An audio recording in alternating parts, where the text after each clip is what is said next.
आज माझ्याबरोबर आमचे केशव उपाध्यायजी, नवनाथ बन या ब्रीफिंगसाठी आणि पत्रकार परिषदेसाठी आपल्यासमोर आम्ही आलो आहोत।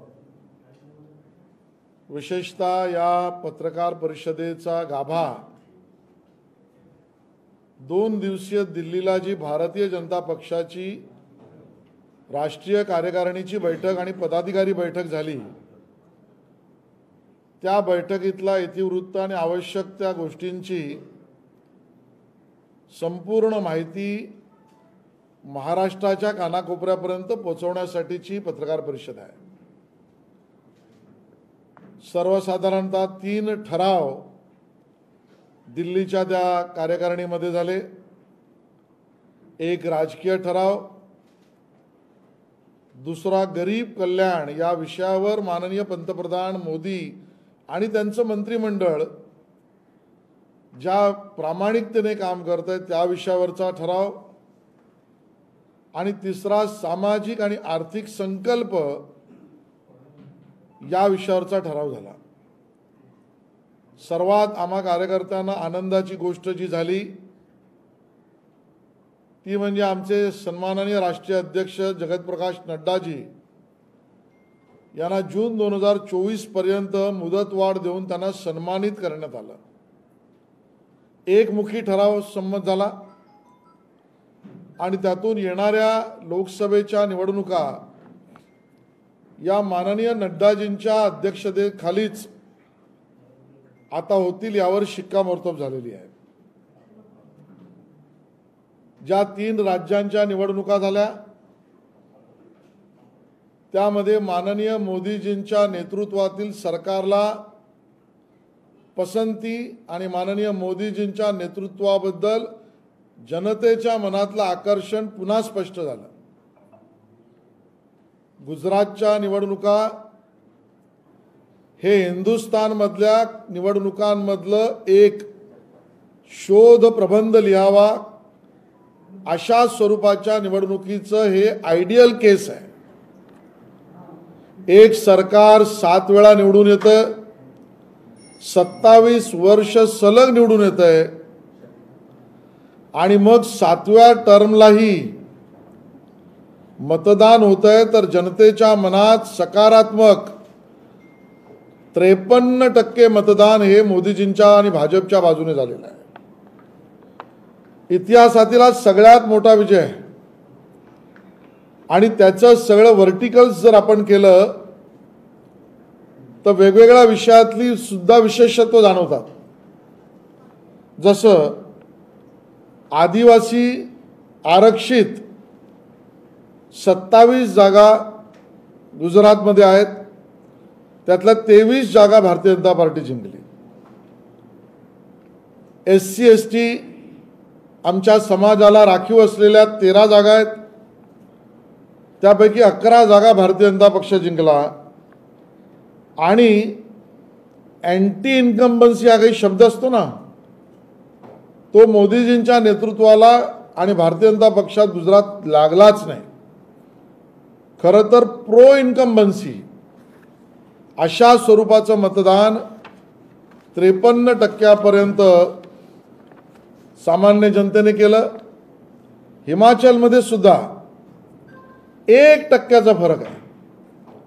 खरं तर हिमाचलचं राजकारण आपण बघितलं तर लक्षात येईल, सत्ताधाऱ्यांच्या विरोधात विरोधी पक्षाला एकतर्फा मतदान पडतं आणि मग परत पुढच्या वेळेला विरोधी पक्षाकडून अन्य पक्षाकडे जाताना निवडून येणाऱ्या पक्षाला एकतर्फा मतदान पडतं। पण हिमाचलमध्येही जवळजवळ मतदान झालं। गणिती शास्त्रात हा पराभव आम्ही मान्य केला किंवा झाला। विरोधकांच्या नकारात्मक राजकारणाला जनतेने नाकारलंय हे त्या ठिकाणी दिसतंय आणि म्हणून सातत्याने मोदीजींवर टीका करणं, गरीब कल्याणच्या योजनेंवर टीका करणं, आंतरराष्ट्रीय स्वरूपावर भारताची मजबूत प्रतिमा होते या विषयावर टीका करणं, किंबहुना G20 देशाचं नेतृत्व भारताकडे आलंय या विषयावर टीका करणं, करोनाच्या काळात केलेल्या सेवेच्या माध्यमाच्या विषयावर विरोधकांनी टीका करणं आणि आर्थिक परिस्थिती जगात मंदीची असताना जगात सर्वकडे करोनाच्या पार्श्वभूमीवर आणि मग रशिया आणि युक्रेन युद्धामध्ये जी परिस्थिती जगात आर्थिक स्थिती निर्माण झाली आहे त्यात भारत मजबूत उभा राहतोय तरी त्याच्यावर टीका करणं, या सगळ्या विरोधकांच्या प्रचाराला जनतेने नाकारलंय. आणि तेच आपल्याला दिसतं, केवळ राजकीय पटलावर जनतेने मतदानातून नाकारलं तर आहेच, पण सत्य परेशान हो सकता है लेकिन पराजित नहीं. आणि त्यामुळे सत्याची बाजू सर्वोच्च न्यायालयापर्यंत सुद्धा विरोधक हरले दिसत आहे. आणि म्हणून राफेलच्या वेळेचा प्रचार असेल, पेगासिसच्या प्रकरणात असेल, सेंट्रल विस्टाच्या प्रकरणात असेल, नोटबंदीच्या प्रकरणात असेल, खोटा प्रचार विरोधकांनी केला. न्यायालयापर्यंत प्रकरणं गेली आणि न्यायालयामध्ये सुद्धा धूळ खावी लागली. सत्य हे तावून सलाखून अजून उजाळून निघालं हे त्या ठिकाणी स्पष्ट येतं आहे. येत्या वर्षभरामध्ये त्रिपुरा, मेघालय, नागालँड, कर्नाटक, मिझोराम, तेलंगणा, मध्य प्रदेश, राजस्थान आणि छत्तीसगड या 9 राज्यांमध्ये निवडणुका होणार आहेत. आणि त्या 9 राज्यातल्या निवडणुकांच्या संदर्भामध्ये माननीय राष्ट्रीय अध्यक्ष नड्डाजींनी पूर्ण व्यूहरचना, मार्गदर्शन आणि त्याबद्दलची कारवाई ही विजयाकडे आम्ही कसं जाऊ याबद्दल सुद्धा मार्गदर्शन या राष्ट्रीय कार्यकारिणीमध्ये आम्हाला झालं. आणि बरोबरीने तेलंगणा असेल किंवा राजस्थान, छत्तीसगड असेल, इकडच्या आता सरकारांच्या विरोधात जनमत एकत्रित होत आहे. ते जनमत एकत्रित करण्याचं कामही त्या ठिकाणची भारतीय जनता पार्टी अतिशय आक्रमकपणे त्या ठिकाणी करील. या गोष्टीचाही विशेष उल्लेख केला पाहिजे की प्रधानमंत्र्यांच्या एका अर्थाने केलेल्या निर्णयाचा स्वीकार देशात किती होतो, तर हर घर तिरंगा हे अभियान घोषित केल्यानंतर आपल्या देशाच्या अमृत महोत्सवामध्ये 25 ते 30 कोटी घरांमध्ये 25 ते 30 कोटी घरांमध्ये हा तिरंगा, हर घर तिरंगाचा कार्यक्रम राबवण्यात आला. जसं मी मगाशी सांगितलं, आंतरराष्ट्रीय क्षेत्रामध्ये सुद्धा त्या ठिकाणी रशियात असतील किंवा युक्रेनमध्ये असतील तिथल्या भारतीय विद्यार्थ्यांना परत आणण्यापासून आपण त्या ठिकाणी G20चं मिळालेलं अध्यक्षपद किंवा SCO मध्ये मिळालेलं आपल्याला मानाचं स्थान, याबरोबर जगभरामधल्या व्यवहारात भारताची वाढलेली भागीदारी, यातनं एक भारताचं मजबूत देश असं चित्र हे जगामध्ये माननीय मोदीजींच्या नेतृत्वात भारताचं जात आहे. या अशा सगळ्या विषयांवर इत्थंभूत चर्चा आणि ठराव झाले हे आपल्या माध्यमातून महाराष्ट्रासमोर आणणं ही आवश्यकता होती, म्हणून ही प्रेस कॉन्फरन्स आजची आहे. धन्यवाद. भारत जोडो यात्रेमध्ये आज संजय राऊत सहभागी झालेले आहेत. काय म्हणाल? भारत जोडो यात्रेमध्ये जम्मूमध्ये आज संजय राऊत सहभागी झाले. मी सकाळी स्पष्ट केलंय, राम जन्मभूमीच्या अभियानात कारसेवक ज्या वेळेला आपला बलिदान देत होते, साधू संत त्या ठिकाणी या अभियानाची पूर्ण मुहूर्तमेढ करत होते, संघ परिवार या सगळ्यात जोमाने लागला होता सर्व सोडून, त्यावेळेला हे महाशय संजय राऊत प्रभादेवीच्या गल्लीमध्ये लपून बसले होते. 370 कलम 35(1) काढून काश्मीर भारताचा अविभाज्य भाग करण्याच्या प्रक्रियेमध्ये आमच्या सर्वोच्च नेत्यांनी त्यावेळेला बलिदान दिलं. आणि आता या सगळ्या लढाईतून कायदेशीर लढाईत मार्ग काढताना त्यावेळेला आमचे हे महाशय संजय राऊत हे सार्वजनिक प्रदूषणाचे कार्यक्रम रोज मीडियासमोर करत होते. आणि मग त्यानंतर आपला देव देश आणि धर्म हे अभियान आम्ही सुरू करू म्हणताना ते परागंदा होते महाशय. आणि मग आता सगळ्या महाविकास आघाडीच्या प्रकरणात पुढे येऊन स्वपक्षाची शकले त्यांनी उडवली. सरकार गेलं, खासदार गेले, आमदार गेले, त्या स्वपक्षाची शकलं उडवण्याच्या कार्यक्रमातला हा पुढचा टप्पा आहे. आणि त्यामुळे अशा भल्या कामाला लागलेले संजय राऊत यांनी बिनाडर राहुल गांधीजींबरोबर नक्की चालावं. ते जितकी पावलं चालतील तितकं महाराष्ट्रामध्ये उद्धवजींच्या शिवसेनेच्या विजयाचे रस्ते बंद होत जातील, हे चित्र आहे. एकीकडे राज्यामध्ये छत्रपती संभाजी महाराजांविषयी राजकारण केलं जात आहे.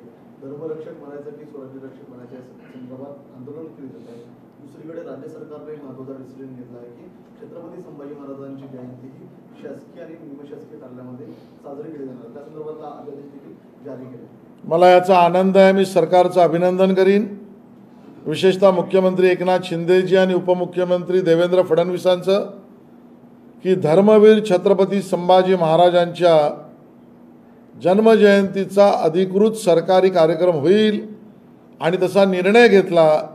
मला वाटतं आजपर्यंत या निर्णयापासून जे पळाले त्यांनी स्पष्टीकरण देण्याची वेळ आहे.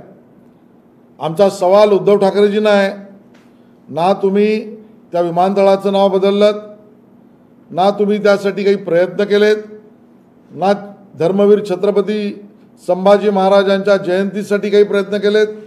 आज भारतीय जनता पक्ष आणि बाळासाहेबांच्या शिवसेनेने केलं आहे. तुम्ही आतापर्यंत या विषयामध्ये अलाहित का राहिलात, याचं उत्तर उद्धवजींनी द्यावं. पंतप्रधानांचा काल दौरा झाला मुंबईमध्ये, मात्र हा दौरा फक्त मुंबई महानगरपालिकेची निवडणूक जिंकण्यासाठी होता असा आरोप विरोधकांकडून होता. नाही, त्यांच्या मनात धडकी भरत असेल आणि जर त्यांना वाटत असेल जिंकण्यासाठी आम्ही केलं आहे, तर त्यांच्या वाटण्याला आमचं काही नाही. आम्ही जिंकण्यासाठी करतो. काल पंतप्रधान नरेंद्र मोदी यांनी डबल इंजिनचं सरकारचं कौतुक केलं. त्यानंतर मुख्यमंत्री एकनाथ शिंदे यांनी सांगितलं की यानंतर महानगरपालिकेत पण ट्रिपल इंजिन दिसेल, तर तिसरं इंजिन आहे नेमकं कोणतं आणि याची अधिकृत घोषणा काय करण्यात येणार आहे का? स्पष्टच आहे ना, याच्यात अधिकृत अनधिकृतचा विषय कुठे आहे.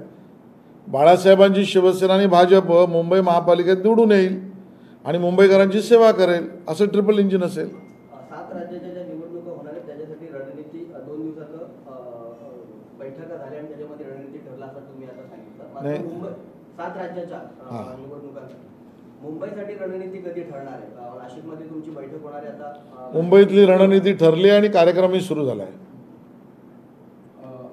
विशेष जबाबदारी कुणावर? नाही, कळेल हळूहळू.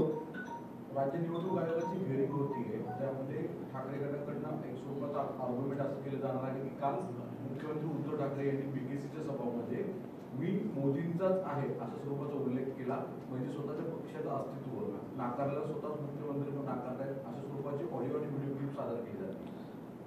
ते तर काल 19 जानेवारी 2023ला एकनाथ शिंदेजींचं वाक्य दाखवत आहेत ना.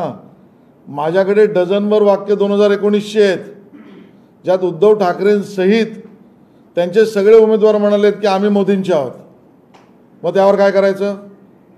तुम्ही 2023च्या वाक्यावर जर मला प्रश्न विचारणार असेल तर माझा प्रश्न उद्धवजींच्या शिवसेनेला आहे. 2019च्या निवडणुकीच्या प्रचारामध्ये 1 डझन वाक्य मी दाखवीन उद्धवजींची की मी मोदींचा आणि म्हणून मला मतदान करा. मग तेव्हा पक्ष विसर्जित केला होता उद्धवजींनी, असा आमचा आरोप आहे. बीबीसीने द मोदी क्वेश्चन नावाची डॉक्युमेंटरी रिलीज केली आहे ब्रिटनमध्ये, जी भारतात दाखवलेली नाही. त्याबद्दल पक्षाची भूमिका काही ठरली आहे का? नाही, भूमिका काय मांडायची? ज्या पद्धतीची मांडणी ते करतायत, त्यामुळे बीबीसीने आता त्यांचं नाव बीबीसी म्हणजे बायस बोगस कॅम्पेनर असंच ठेवावं, असं आमचं म्हणणं आहे. ठीक है, हिंदी ये सब. आज यहाँ पर विशेष रूप से ये पत्रकार परिषद, ये 2 दिवसीय भारतीय जनता पार्टी की जो राष्ट्रीय बैठक दिल्ली में हुई, उसके बारे में पूरे महाराष्ट्र को अवगत कराने के लिए है. सबसे पहले तो हम सभी कार्यकर्ता उत्साह में हैं क्योंकि भारतीय जनता पार्टी के राष्ट्रीय कार्यकारिणी में इस बात पर मोहर लग गई कि हमारे लोकप्रिय अध्यक्ष जगत प्रकाश नड्डा जी, इनका अध्यक्ष पद का कार्यकाल ये अब 2024 तक बढ़ाया गया, उनको सम्मानित किया गया। पूरे कार्यकारिणी में 3 ठराव विशेष रूप से हुए। एक राजनीतिक प्रस्ताव था, एक गरीब कल्याण योजनाओं को लेकर मोदी जी की जो सरकार चल रही है उसके बारे में प्रस्ताव था, और तीसरा सामाजिक और आर्थिक संकल्प के विषय में प्रस्ताव था।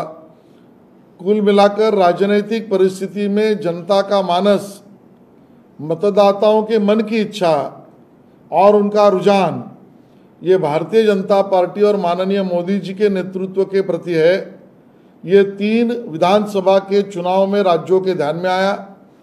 गुजरात का विजय तो अभूतपूर्व था, वहाँ पर 182 में से 156 सीटें जीतना, वो भी 7वीं बार सरकार लाना, 27 साल कंटिन्यूसली सरकार बीजेपी की बनना, और उसमें भी पिछड़े वर्ग के जितने सीटें आरक्षित है कुल मिलाकर 13, उसमें से 11 जगह पर जीतना, और आदिवासी इलाकों में जो आरक्षित 27 में से 23 सीटें जीतना, ऐसे अलग अलग बिंदुओं पर ये चुनाव और इसकी जीत ये भारतीय राजनीतिक इतिहास में संशोधन का विषय बन सकती है। इतना बड़ा अभूतपूर्व यश ये भारतीय जनता पार्टी को मिला है, और स्वाभाविक है हमारे विरोधियों को इन राज्यों के चुनाव में लोगों ने नकारा है।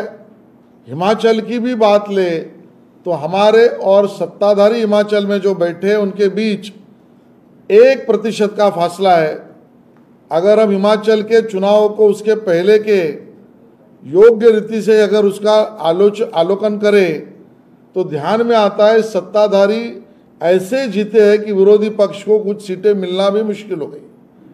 लेकिन यहाँ पर बराबरी का सामना हुआ, और एक तरीके से वहाँ पर भी जनता का रुझान हमारे प्रति जो रहा उसके लिए हम जनता से धन्यवाद भी व्यक्त करते हैं। सिर्फ चुनाव में विरोधी हारे ऐसा नहीं, लगातार विरोधियों ने हमारी सरकार को, मोदी जी को कलंकित करने का प्रयास लगातार किया, और उस प्रयासों में भी सत्य परेशान हो सकता है, पराजित नहीं। इस तरीके से सर्वोच्च न्यायालय में हम सब केसेस में हमारे विरोधियों को मुंह की खानी पड़ी है, और वो हमने देखा गुजरात के दंगों के विषय पर, पेगासिस का विषय हो, राफेल का विषय हो, नोटबंदी का विषय हो, इन सभी विषयों को कोर्ट के सामने लेके गए, लेकिन विरोधियों को मुंह की खानी पड़ी है। इस प्रकार का चित्र है। आने वाले समय पर त्रिपुरा, मेघालय, नागालैंड, कर्नाटक, मिजोरम, तेलंगाना, मध्य प्रदेश, राजस्थान, छत्तीसगढ़, इन राज्यों के चुनाव है, उसको जीतने और उस पर काम करने की पूरी रणनीति माननीय अध्यक्ष नड्डा जी ने, और उस बारे में मार्गदर्शन हम सबको किया।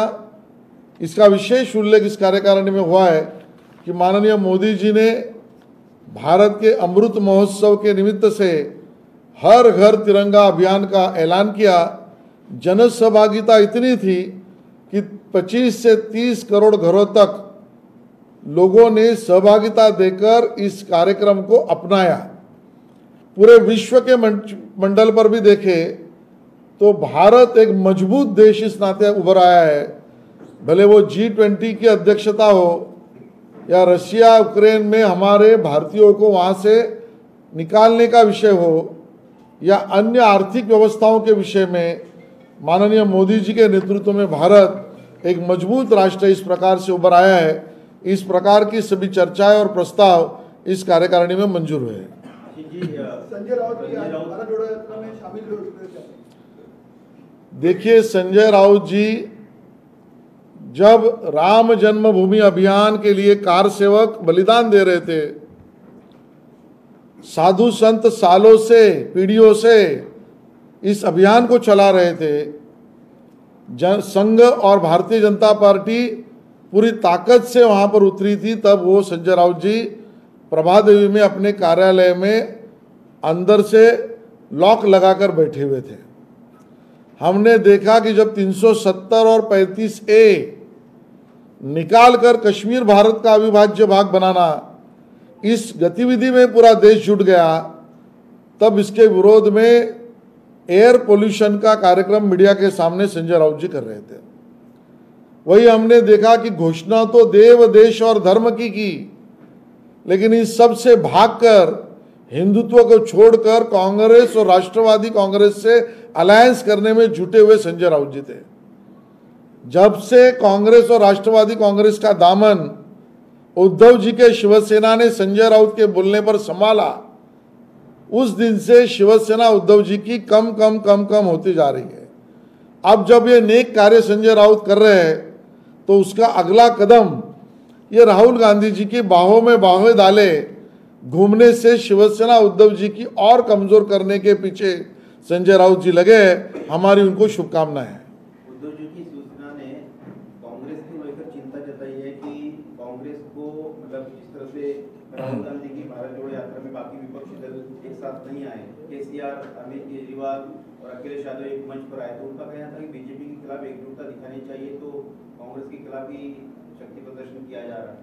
शिवसेना की चिंता को आप कैसे देखते हैं कांग्रेस के प्रति? नहीं, शिवसेना खुद चिंताग्रस्त है कि हम जाएं तो जाएं कहां, और उस चिंता में ना उनको ध्यान में आ रहा है कभी कांग्रेस दोस्त है, कभी ध्यान में आ रहा है कांग्रेस दोस्त रखने लायक नहीं है। तो इसके लिए शिवसेना उद्धव जी की जो है, जाए तो जाए कहां, इस मानसिक रोग से बाहर निकले, फिर दूसरे के बारे में बोले।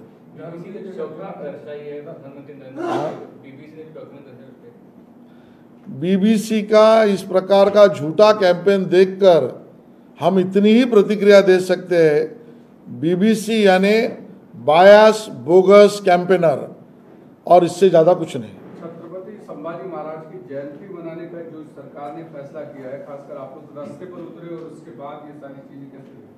हम सरकार का अभिनंदन करते हैं, विशेष रूप से हमारे मुख्यमंत्री एकनाथ शिंदे जी और उप मुख्यमंत्री देवेंद्र फडणवीस जी का, कि धर्मवीर छत्रपति संभाजी महाराज जी की जन्म जयंती ये अभी पूरे महाराष्ट्र में सरकार की दरबार में और सरकारी कार्यक्रम इस नाते मनाई जाएगी। ये हमें अभिमान का विषय है। बाला साहब के पोर्ट्रेट का अनावरण किया जा रहा है, सबको न्योता दिया गया है, लेकिन शिवसेना वहां पर करने काटने की कोशिश में है, इसको आप कैसे देखते हैं? भाई देखिए, इसमें उन्होंने आना या नहीं आना उनका विषय है। व्यक्तिगत मेरा मानना है और पार्टी का भी मत ऐसे ही है कि सम्माननीय हिंदू हृदय सम्राट बाला साहब ठाकरे जी, इनका तैल्य चित्र ये अगर सम्मानपूर्वक महाराष्ट्र के विधानसभा में लगाया जा रहा है तो ये अपॉलिटिकल कार्यक्रम है, सभी ने आना चाहिए और सभी ने अपना सम्मानपूर्वक भाव वहाँ पर प्रदर्शित करना चाहिए। कन्नी काटने वाले अगर किसी विशिष्ट वर्ग की वोट की चिंता के कारण कन्नी काटते होंगे तो उद्धव जी स्वयं का भी आत्मनिरीक्षण करिए। अब वोट के राजनीति के लिए आप किस किस को ठुकराओगे और किस किस को ना कहोगे, ये भी एक बार बता दीजिए। एक वीडियो वायरल हो रहा है कल के कार्यक्रम का, जिसमें एकनाथ शिंदे जी को देवेंद्र फडणवीस ने प्रधानमंत्री के दाहिने तरफ जाने के लिए कहा, उसको लेकर के पूरे सोशल मीडिया पे वीडियो सर्कुलेट किया जा रहा है कि देखिए, कल की सभा इतनी अति प्रचंड अति विशाल हुई, वैसे तो इसके खिलाफ बोलने लायक कुछ न बचा न था। वर्किंग डे को ऑड टाइम पर मुंबईकरों ने जिस प्रकार का आशीर्वाद दिया, और जो आए उन्होंने तो दिया ही दिया, जो सभा में पहुंच नहीं पाए, कुछ लोगों को सभा के कारण अड़चनों का भी सामना करना पड़ा, उन सब ने भी अपना रोष नहीं प्रेम व्यक्त किया, तो उसके बाद कहने के लिए कुछ बचा नहीं। तो इस प्रकार से वीडियो वायरल करना, कुछ फोटो डिस्प्ले करना, ये सब चीज़ों को मैं ओछी हरकत कहता हूँ। जो ओछी राजनीति करते हैं वो ओछी हरकत करते हैं। वो कह रहे हैं कि बीजेपी ने प्रधानमंत्री को लाया, सब डेवलपमेंट के काम दिखाया, लेकिन वो तो हमारे काम थे। दिल्ली में जिस तरह से बीजेपी हारी, वैसे भी यहाँ पर हारने वाली शिवसेना को कोई हटा नहीं सकता। नहीं, बोलने से क्या जाता है, हर चुनाव में तो बोलते ही है शिवसेना उद्धव ठाकरे जी की। गोवा का चुनाव आया, हम ही जीतेंगे, यूपी का चुनाव आया, हम भारतीय जनता पार्टी को हराएंगे, ये हर चुनाव में बोलते रहते हैं। ये जो हमारे यहाँ पर एक कलाकार है बहुत प्रसिद्ध, क्या नाम उनका, जो बाउले चलाते हैं, रामदास पाध्याय। आपको नाम पता है ना? तो रामदास पाध्याय के जो बोल के बाउले रहते हैं वैसे ये लोग हैं, तो इनके बोलने पे भरोसा किसका है? आशिष सिलार सर, विधानसभा अध्यक्ष आहेत राहुल नार्वेकर, त्यांनी सांगितलं की निमंत्रण पत्रिकेमध्ये उद्धव ठाकरेंचं नाव नाही आहे आणि त्यांना वेगळी पत्रिका पाठवली जाणार आहे. तर काय याच्याबद्दल काय सांगता? आणि उद्धव ठाकरेंनी त्या दिवशी दुसरा कार्यक्रम त्यांनी अवॉइड करतात. बघा, त्यांनी काय करायचं याच्यावर मी भाष्य करू शकत नाही. ते सर्वस्वी उद्धवजींचा स्वतःचा निर्णय असू शकतो. माझं व्यक्तिशः मत आहे आणि पक्षाचंही तेच मत आहे की माननीय हिंदू हृदय सम्राट बाळासाहेब ठाकरेजींचं तैलचित्र ज्या वेळेला सन्मानपूर्वक आपण विधानमंडळात लावतो त्यावेळेला तो कार्यक्रम अराजकीय आहे. सर्व पक्षांनी राजकारण बाजूला सोडून या कार्यक्रमात यावं. मनात शंका अशी येते की ह्याही कार्यक्रमातून बाजूला जाण्याचा प्रयत्न जर उद्धवजी करत असतील तर अजून तुम्ही विशिष्ट वर्गाची मतं मिळवण्यासाठी कोणाकोणाला ठोकर मारणार आहात त्याची यादी तरी एकदा उद्धवजी द्या. कोणाकोणाशी तुम्ही संबंध तोडणार आहात एका विशिष्ट वर्गाची मतं मिळवण्यासाठी त्याची स्पष्टता तर द्या, असं आमचं त्यांना आव्हान आहे. चला, निमंत्रण पत्रिकेतनं उद्धव ठाकरेंचं नावच उघडलं गेलं. प्रश्न विचारल्यावर विधानसभा अध्यक्ष म्हणाले की त्यांना वेगळी पत्रिका पाठवली जाणार आहे. मग त्यांनी उत्तर दिल्यावर तुम्ही मला काय विचारताय?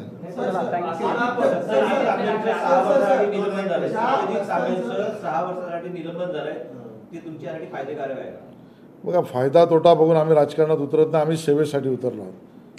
या मतदारसंघामध्ये महाराष्ट्र विकास आघाडीचं जिंकणं म्हणजे जनतेशी घोर अपमान आहे.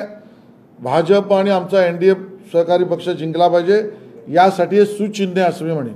सर, कालच्या भूमिपूजनानंतर आदित्य ठाकरेंनी आज पुन्हा ट्विट केलेलं आहे की 5 जे रस्त्यांचे कंत्राट दिलेलं आहे कॉम्पिटिटरसाठी ते रद्द करावी, कारण स्पर्धात्मक विविध प्रक्रिया पार पडलेली नाहीये आणि दर वाढवून देण्यात आलेले आहेत. त्यामुळे याचा खुलासा करावा किंवा ही प्रक्रिया रद्द करावी. दुसरा प्रश्न त्यांनी उपस्थित केलाय की ज्यांना 5 कॉन्ट्रॅक्टरला एक काम देण्यात आलेलं आहे त्यांना मुंबईसारख्या शहरामध्ये अशा प्रकारचा रस्ते बनवण्याचा अनुभव आहे. बरोबर आहे. आदित्य ठाकरेंचा जळफळाट, थैथयाट, पोटदुखणी ही त्यांच्या गोट्यातील 25 वर्ष सातत्याने काम करणाऱ्या काळ्या यादीतल्या कंत्राटदारांना काम न मिळाल्याची आहे. आणि त्यामुळे चांगले आलेले कंत्राटदारी सोडा, चांगलं कामही सोडा आणि माझ्या घरभरणी करणाऱ्यातल्या लोकांना कामं द्या. हा आदित्य ठाकरेंचा पोटदुखीचा प्रकार आहे. ते कधीही होणार नाही. जनतेला, मुंबईकरांना खड्डेविरहित रस्ते पाहिजेत. 25 वर्षात तेच कंत्राटदार, तीच पद्धत, तीच रिंग आणि तेच त्यांच्या घरातली लोक, त्यांच्याकडनं पैसे वसूल करायला अनिल परब, त्याच्यासाठी सचिन वाजे, हे सगळं आम्ही पाहिलं आहे.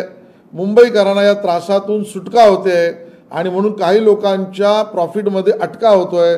त्यांची जबाबदारी आणि त्यांची वकिली आदित्य ठाकरे करतायत का, आमचा प्रश्न आहे. सांगितलं काय? मग तुम्ही इंग्लिशमध्ये विचारा.